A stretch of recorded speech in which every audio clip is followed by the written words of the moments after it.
ఆ గాగు ఆచార్యదేవా ఏమంటివి జాతి నెపమన సూదుస్థితిని గిందు నీళ్ళు అర్హత లేదందువా. ఎంత మాట ఇది క్షేత్ర పరీక్ష క్షత్రియ పరీక్ష కాదు కాకూడదు, ఇది కుల పరీక్ష అందువా. నీ తండ్రి భరద్వాజం జన్మ పెట్టింది, అటు జుబుత్సాకరమైన నీ సమయం పెట్టింది, మట్టి కుండలో పుట్టింది కదా, నీది ఏ కులము. ఇంత ఏలా అస్మత్ పితామహుడు కురుకుల ఉద్దుడైన ఈ శాంతనవుడు శివసముద్ర భార్యకు గంగాగర్భను జనించలేదా. ఈయనది ఏ కులము.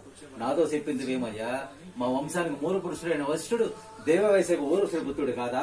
ఆత్ర పంచపజాతి కన్యాలుందని శక్తిని, ఆ శక్తి అందు చండాలుని, ఆ చండాలందు పరాసురుని, ఆ పరాసురుని పల్లెపరిచైన మచ్చికందే మా తాత వ్యాసుని, ఆ వ్యాసుని వెదరాన్ని మా పితామహ అంబికతో మా తండ్రిని, పినపితామహ అంబాలికతో మా పెద్దతండ్రి పాండురాజును, మా ఇంటి దాసితో ధర్మ నిర్మాణ చరిత్రని మీచే కిందపడుతున్నా ఈ విధుల దేవుని కనలేదా.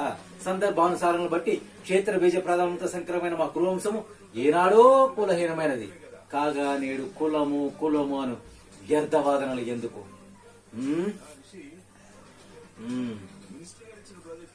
రాచరికమా అర్హతని నిశ్చయించినది.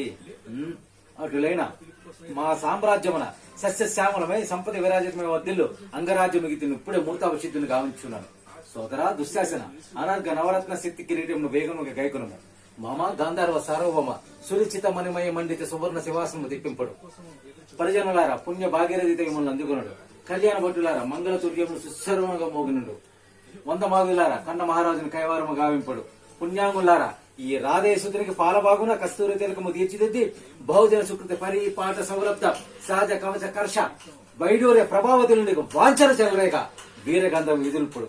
నేను ఈ సకల జన సమక్షమున పండిత్ పరిషత్ మధ్యమున సర్వదా శతదా సహస్రద ఈ కుల కంకెల మహాపంకెలమును శాశ్వతముగా ప్రక్షాళన చేసేదను.